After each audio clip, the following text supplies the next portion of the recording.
JSB Talks Digital.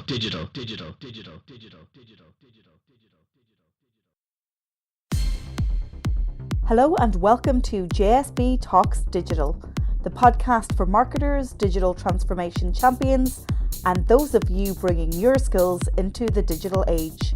I'm Joanne Sweeney-Burke, and this podcast is brought to you by Digital Training Institute. Be sure to subscribe to JSB Talks Digital on iTunes or Spotify. In this episode, number 93, I talk GDPR, privacy, and prosecutions. Coming up in today's show, in social media news, Facebook rolls out new options for Facebook and Instagram stories. Apple announces new privacy changes ahead of GDPR, and Instagram allows active links to other bios and hashtags in bios. I interview Brussels-based Irish journalist Jennifer Baker about GDPR, possible prosecutions, and she tells me what the Brussels bubble is predicting following May 25th. In shoutouts, 3 privacy-enhancing tools you might want to check out, Ask JSB, in JSB's column, the big privacy debate, especially around Facebook, and find out what social media tool saved my working week.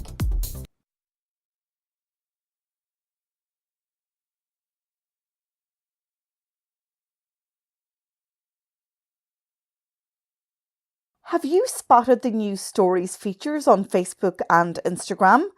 Beady-eyed bloggers spotted that Facebook has added in new sticker options which enable you to add in weather and location, but also to tag friends under the new name sticker. I don't have the feature yet, but you can see how it looks on the blog post associated with this podcast. According to the Next Web's Matt Navarra, Facebook's also looking to add in Instagram stories like polls for Facebook stories really soon, and this will be another functional update to consider. On Instagram, user Jack Appleby has reported that Instagram stories mentions are now showing up in user notifications, adding to the exposure potential of the in-stories tagging option.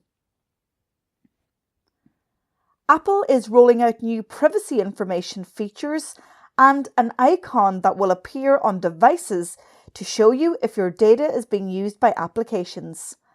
Tech giant Apple's privacy policies and rules are already aligned with the forthcoming GDPR guidelines that become law on May 25th across the EU. Tim Cook says, "We are for privacy. Your information is yours and you should keep it."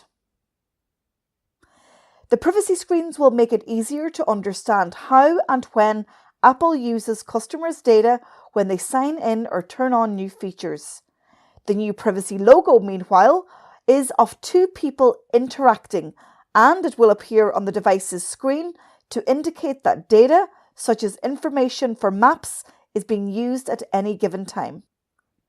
The software update, which was rolled out on March 29th, is accompanied by a major update to Apple's website, which will also explain the changes. Instagram's adding some new link options within your profile bio, which will provide new ways to connect your audience to relevant hashtags or to refer to other users, increasing exposure potential within the app. You'll now be able to add clickable hashtags and/or links to other Instagram users within your bio details. On its blog, Instagram says, with hashtag and profile links in your bio, you can express yourself and your interests right in your profile. Whether you're a guitar lover, into pencil sketching, or have a makeup tutorial account, now you can link to any hashtag or profile you want.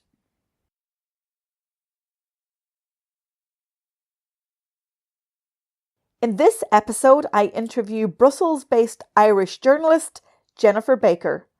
Jennifer specialises in EU policy and legislation in the technology sector. She was named by Analytica as one of the world's top 100 influencers on data security 2016. Jennifer is a member of the editorial advisory board of the Journal of Data Protection and Privacy, an academic publication that aims to be the gold standard in data protection.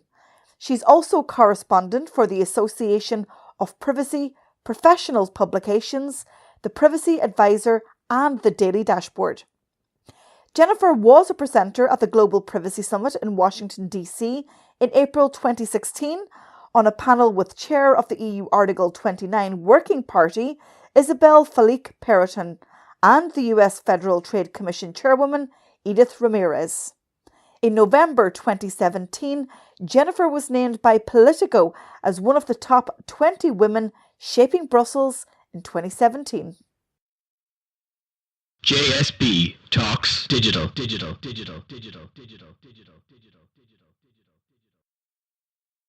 Tell me about your background. You're an Irish journalist. I read your bio. I love the fact that you're trying to communicate the complexities of EU jargon and everything into understandable English. So tell me a wee bit about yourself. Okay, well, I've been based in Brussels for 9 years and general affairs sort of journalist. And here I specialise in politics, obviously, because it's Brussels, and in particular tech policy. The politics side was something I was always quite interested in, but then the tech sort of came along by accident. But, you know, now it's 8 years down the line of covering just tech, and I've kind of turned into almost a campaigner on some issues. So I guess my interest then, Jennifer, is I'm currently writing a book on digital communications in the public sector, so policing politics, public policy. I wrote a book 2 years ago on how law enforcement are using social media for crime investigation, community relations. Yes. But even in 2 years, like, privacy has become a massive issue. We're all familiar with, you know, GDPR coming down the line on May 28th this year, but I'm not sure that everybody understands it. And I guess my audience are digital marketers. So they're marketing professionals who are working in the public sector, who are leveraging the power of the online world to communicate public interest messages. But the other side of that is that we know that there's so much opportunity to collect data and the power of remarketing and all of this. So while we're professionals who want to uphold the law, you know, there's some grey areas, is there? Well, basically, if you're collecting data, you're subject to the GDPR. It's May 25th, it comes into force, midnight, so between the 24th and 25th. And there will be people ready with cases to go as soon as that ball drops. I know of a few already, lawyers who believe they need to be test cases to prove just where the lines lie. And it's amazing that so many EU member states are actually not even ready for it at this stage. It's 4 months away and they haven't transposed into national law. They haven't got themselves organised. The European Commission came out with a big statement last week saying, we're offering you guidelines. We're trying to help you here because you're just not ready. But the truth is, if you're collecting any sort of data on anyone, no matter how small you are, how big you are, you need to be compliant. If you've made a genuine effort to be compliant, there will be a little bit of leeway in most countries for the next year or two. But if not, if you're a big country, and especially if your business is data and you're sort of cynically collecting it and reusing it and repurposing it without consent, then you can be hit with really quite a nasty fine. I mean, I'm a freelance journalist, you would think it would not apply to me. But the truth is that I have a website and I have a form on that website where you can fill in your details if you want to contact me. I'm taking down the form. I'll put my email and my phone number up there and people can contact me that way. But even that form is a form of collecting data. And you know what? I don't have the wherewithal to start worrying about deep compliance, so I'm just going to take it down. So the whole principle of data minimization will really stand to anyone who's a bit worried. If you don't need the information, don't collect it. That's the easiest way. And it's also the most ethical way. But from a consumer point of view, and let's say we're subscribing to learn more about public services for public interest messages, surely when you explicitly buy in and you say, I want to hear from you, and then it's a mutually beneficial relationship? Yeah, that's fine. And actually, a lot of these public services are not the worst offenders. The people we're really worried about are the big data brokers, the sorts of online business models who rely on data slurping as their main business methodology. So, I mean, your Googles, your Facebooks, your Twitters, all of these things where, the kind of the argument is if it's free, you're the product, is certainly true in all of those cases. So, most national authorities tend to have a decent enough understanding of how to comply with their own laws, because also they tend to be quite boilerplate, and they're not in the business of serving you adverts or sending your information on to third parties to make money. So absolutely, if there is that sort of relationship. There is also, within the GDPR, various legitimate reasons for collecting data, and one is to deliver the service you were asked to deliver. So if I order a parcel off Amazon to be delivered to my home, I obviously have to give them my address for them to deliver it, and they can't deliver the service without that. So of course they collect and store that information. What they can't then do is what they call further processing, which is to then send my address on to some third party who wants to send me marketing information without my consent.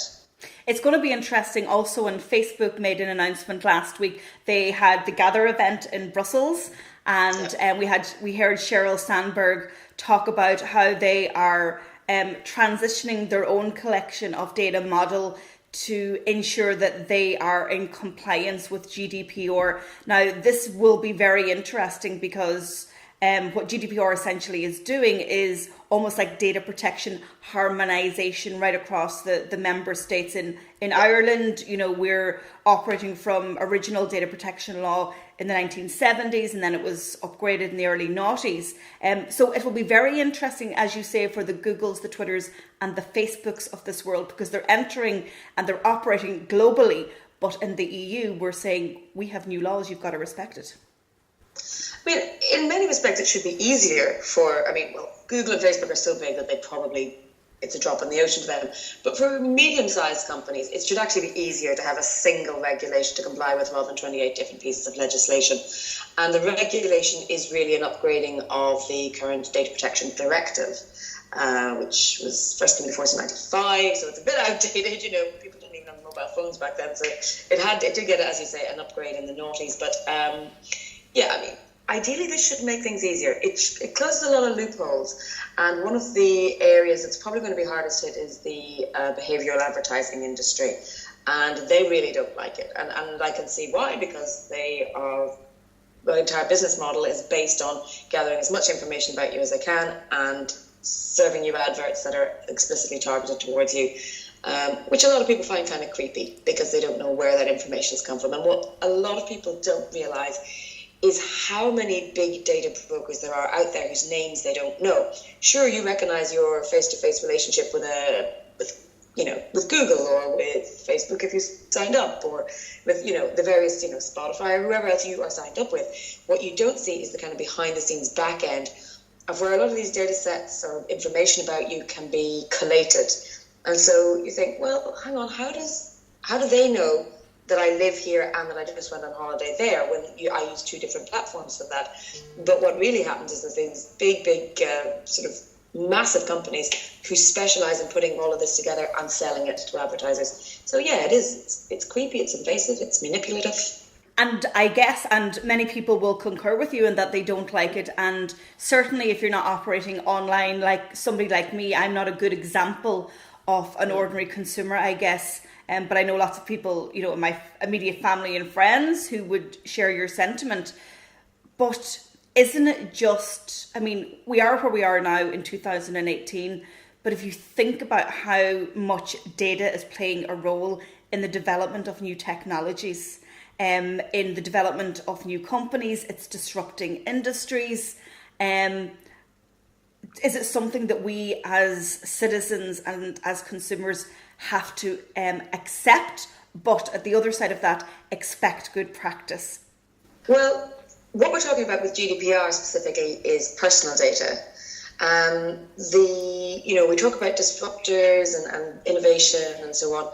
A lot of that's using what we call open data or big data. Now, big data can be made up of bits of personal data, but open data is stuff that comes from government, or like the weather is open data, monitoring pollution in cities to find out about, or monitoring temperatures to find out about climate change. That's all open data. And that sort of stuff, we want that to be used really well and really effectively. The innovative startups that are out there saying, hey, we can tell, when there's going to be a really bad smog day in some city, and send out an alert. That sort of stuff is great. There's also stuff that, like say virus tracking, hospitals can report when they've had a big influx of people. So this sort of stuff, big open data should be used. Absolutely. It's there, it's a resource, and it would be a waste not to use it. Where it gets tricky is when it's personal data. And there are anonymization and pseudonymization techniques. I'm not an InfoSec architect, but, a lot of them are reverse engineerable. So, yeah, it's anonymous unless somebody actually wants to go through the trouble of working out who you are, in which case they could. But, people may I may say voluntarily, oh, I'm a bit ill this week, so I'm happy to give my postcode and information about my illness to some government repository, some source or some sort of organization that I trust, in order that they can track virus patterns, because I think that's a useful thing. But with that but health is what we consider actually sensitive personal data, because so many stigmas can be attached to it, and it is extremely personal data. You don't want someone collecting that just anonymously and just without your as a third party tracker that you don't know about, that there's no transparency and you can't object. So at least GDPR will give you the right to object, but that's not much good if you don't know who's collecting it in the first place. So we need transparency as well. Transparency isn't the cure, because just saying, hey, this is what we're doing with your information isn't the same as being able to say, we won't collect it in the first place. And that's why I come back to my first point about data minimization. It's a nice rule to live by, but it's not going to make you loads of money if you're an advertiser, and so therefore the big companies probably won't stick to it. And every action or interaction that we have online is being tracked. It leaves a digital footprint. And I was just listening to the news this morning, and the report was around how members of the armed forces right across the world, in conflict areas, their data was left open by virtue of the fact they're going for a run, they're using apps like Map My Run or Strava, and so they're inadvertently exposing themselves and their defence work to undesirables. So there's a little bit of an education gap, I suspect, also. We had a case, Strava's the current one, but there was a case with Runkeeper, a similar sort of app associated with a fitness tracker, just last year, and the Norwegian Consumer Council took them to court because they were basically passively, even when the app wasn't in use, tracking location and sending it back via a third-party data broker in the US, all the information. And that is, we don't even have GDPR yet, but that's already in breach of the Data Protection Directive and data protection laws in Norway at the time. And they forced them to change their practices. But, they shouldn't be doing that. You shouldn't have, as a user, to remain constantly vigilant. If you think about the various groups and consumer organizations have done it, take an example of the number of average apps on a phone. Try and read all the terms and conditions and all the privacy policies associated with those, and it'll take you 3 months. You can't expect the average user to do that. And I don't believe in legislating for everything. I think if there's no need for laws, we don't. Bad laws are worse than no laws.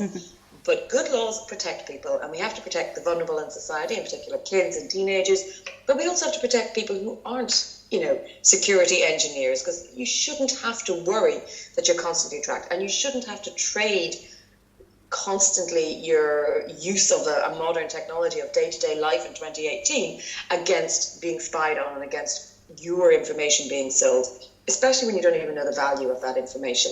I don't know what my information is worth versus what your information is worth versus what my parents' information or my brother's information is worth. and they're worth different things to different companies, and they are monetized, and somebody is putting a monetary value on them. And I, even though I am the person involved, it's my information. I own that, not somebody else. I don't even know what value they're putting on it and what trading they're doing with me behind my back. It's really egregious. And, well, yeah, personnel in the armed forces probably should have had a bit more awareness and higher training.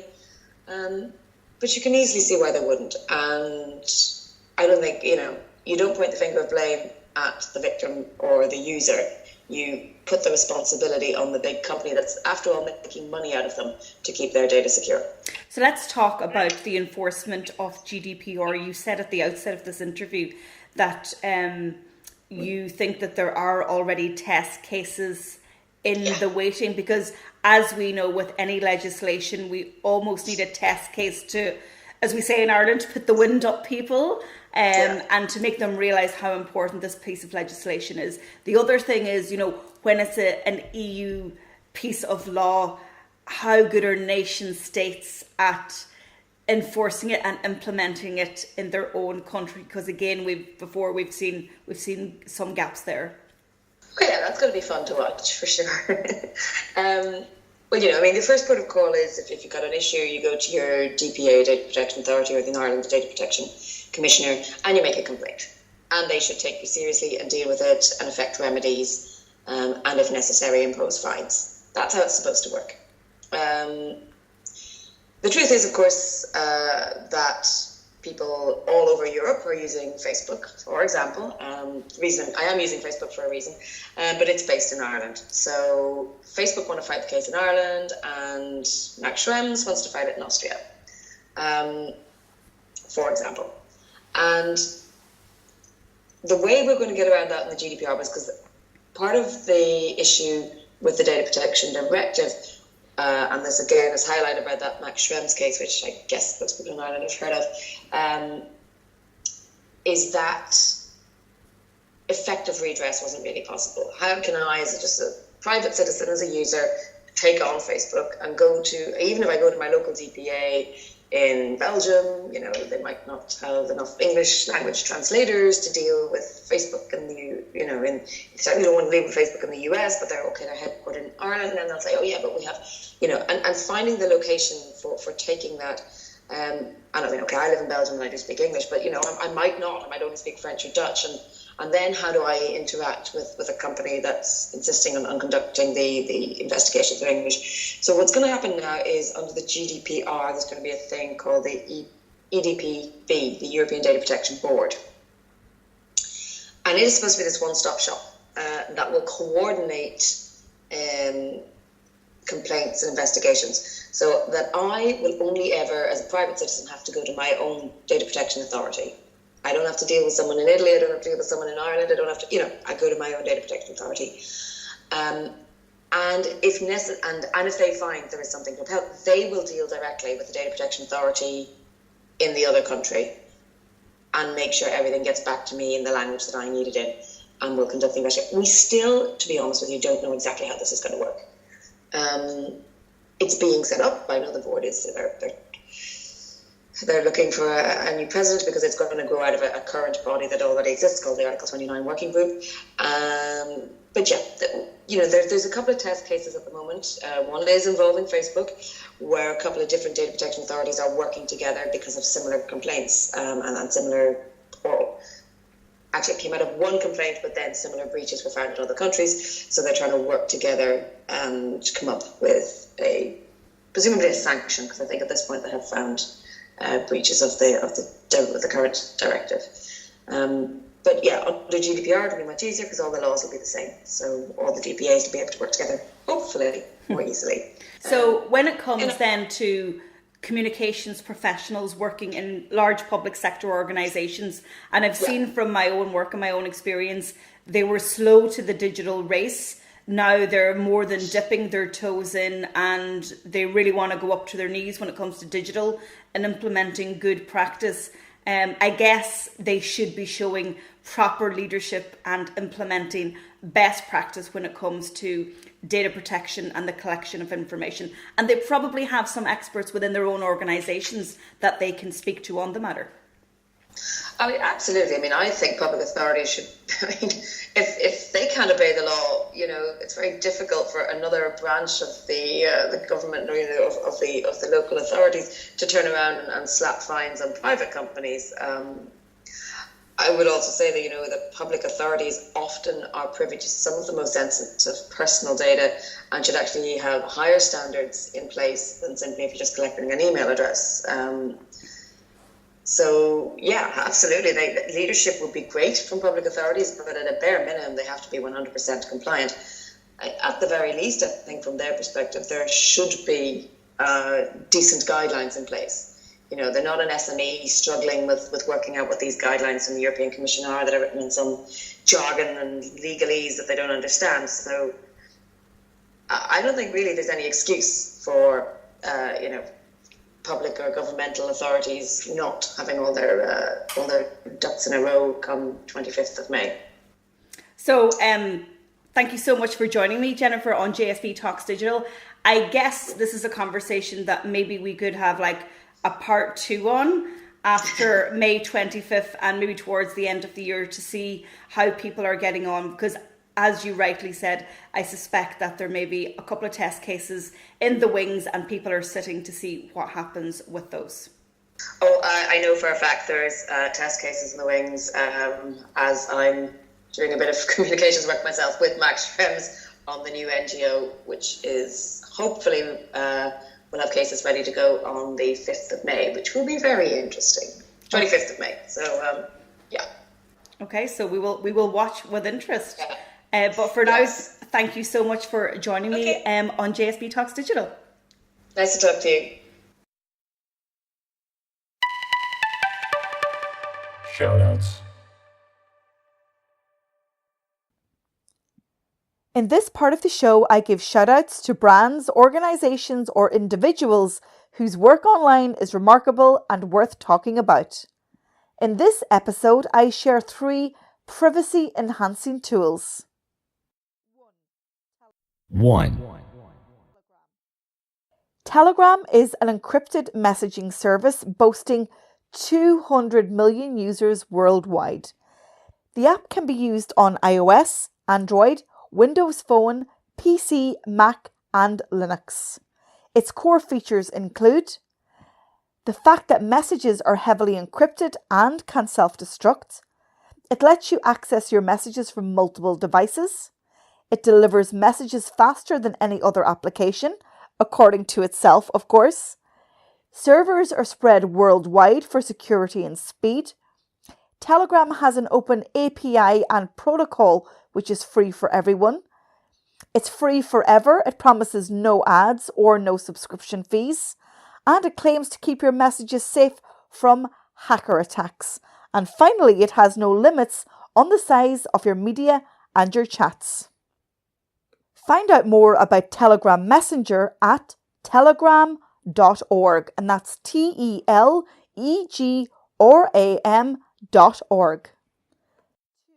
2. Tor browser is probably the best known anonymous browsing tool out there, and it's described as a censorship circumvention tool. Tor browser has a vast following in the online privacy and security communities. It works by bouncing your communications through numerous encrypted nodes on the internet, making it impossible to determine your location or other identifying information. Find out more at torproject.org. 3. Protect your identity by hiding your IP address from prying eyes with Hotspot Shield. It's available for free, or there's a paid-for version that offers unlimited bandwidth. Hotspot Shield hides your IP address and provides encrypted traffic tunneling to improve security and ensure privacy.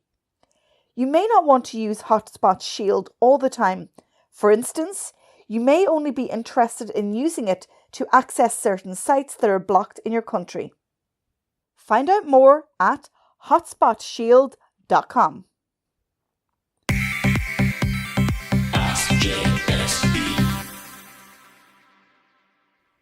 In this week's Ask JSB, my question comes from Janet, who attended one of my recent digital marketing masterclasses. She wants to know if we need to resubscribe those on our email list. Hi Janet, and thank you so much for your question. It's great to talk to you again, even if via my podcast. So, GDPR does not only apply to sign-ups that happen after May 25th, it applies to all existing EU subscribers already on your email list. If your existing subscribers have given you consent in a way that's already compliant with GDPR, and that's a very important point, and if you kept a record of those consents, there's no need for you to recollect consent from those subscribers. However, if your existing records don't meet GDPR requirements, you have to take action. So, number 1, audit your existing email list. Figure out who on your email list already provided GDPR compliant consent and ensure that you have a clear record of those consents. 2, implement a re-permission program. If for any reason your contacts don't have GDPR proof consent, or if you are unsure about whether or not their consent is compliant, you'll have to run a re-permission campaign to refresh that consent, or remove the subscriber from your mailing list. Don't forget, if you have a burning social media or digital marketing question, simply click on digitaltraininginstitute.ie/askjsb and leave me a voicemail. You can, of course, send me your questions to any of our social networks. JSB's column.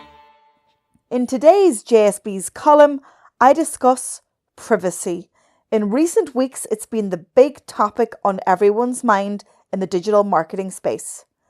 The outcry from Facebook and the Cambridge Analytica debacle in recent weeks has put the spotlight back on privacy, and a big spotlight that is. In fact, I would argue that privacy and trust are the big currencies in the online world right now and will be for some time to come. Meanwhile, in the US, visa applicants are to be asked for social media history before being approved entry to the country. The federal government is proposing to collect social media identities from nearly everyone who seeks entry into the United States, and this is according to a State Department filing last week. Meanwhile, Reuters is reporting that the proposal, if approved by the Office of Management and Budget, would require most immigrant and non-immigrant visa applicants to list all social media identities they have used in the past 5 years. This information will then be used to vet and identify applicants and, according to the proposals, may affect about 14.7 million people annually. Facebook has redesigned their entire settings menu on mobile devices from top to bottom to make things easier to find. Instead of having settings spread across nearly 20 different screens, they're now accessible from a single place. They're also offering us to make our accounts more secure. They're telling us that we can add more layers of protection to our accounts, such as two-factor authentication. If you turn this on and someone tries to log into your account from a device that Facebook doesn't recognize, you'll be asked to confirm whether it was you. They're also saying that we can control our personal information. So, now we get to review what we've shared, and we can delete it if we want to. This includes posts we've shared or reacted to, friend requests we've sent, and things we've searched for on Facebook. Facebook is also telling us that we can control the ads that we see. They say we can now manage the information we use to show us ads. Ad Preferences explains how ads work and the options that we have. Facebook is also telling us that we can manage who sees our posts and our profile information. They say you own what you share on Facebook, and you can manage things like who sees your posts and the information you choose to include on your profile.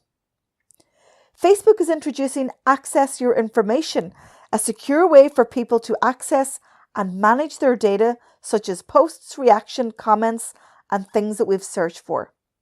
You can go to this space and delete anything from your timeline or profile that you no longer want on Facebook. It's also going to be easier to download the data that we've shared with Facebook. So we can download a secure copy and even move it to another service. This includes photos that we've uploaded, contacts that we've added to our account, posts on our timeline, and much more. Facebook says, it's also our responsibility to tell you how we collect and use your data in language that's detailed but also easy to understand. In the coming weeks, we'll be proposing updates to Facebook's terms of service that include our commitment to people. We'll also update our data policy to better spell out what data we collect and how we use it. These updates are about transparency, not about gaining new rights to collect, use, or share data. If you want help to review your privacy strategy, then get in touch. Simply email joanne@digitaltraining.ie. Social media tool of the week. The social media tool that saved my working week this week is Datally by Google. Datally helps you save up to 30% of your mobile data so that you don't go over your monthly limit again. It's also useful for users in emerging markets where the Wi-Fi connection is poor. Saving mobile data is easy with Datally, a smart new app by the team at Google. It's a mobile data manager that will help you monitor, save, and gain control of your data. Through tracking and controlling app data usage, you save more data and get the most out of your smartphone. Want to find out more? Log on to datally.google.com.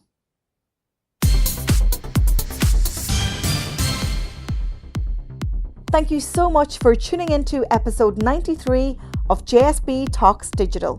As always, I have everything discussed on today's show over on my award-winning blog at digitaltraining.ie. Be sure to subscribe to the podcast. You'll find us on iTunes, Spotify, Libsyn, Stitcher, and SoundCloud. And of course, I always welcome your questions. If it's a question for Ask JSB, or if it's a suggestion for a topic for the show, send me a tweet to @tweets by JSB, post a comment on our Facebook page, Digital Training Institute. You can snap me to JSB Snaps, or why not send me a boomerang to JSB Grams. I'm Joanne Sweeney Burke. This is JSB Talks Digital. Thanks for listening, and I'll talk to you soon.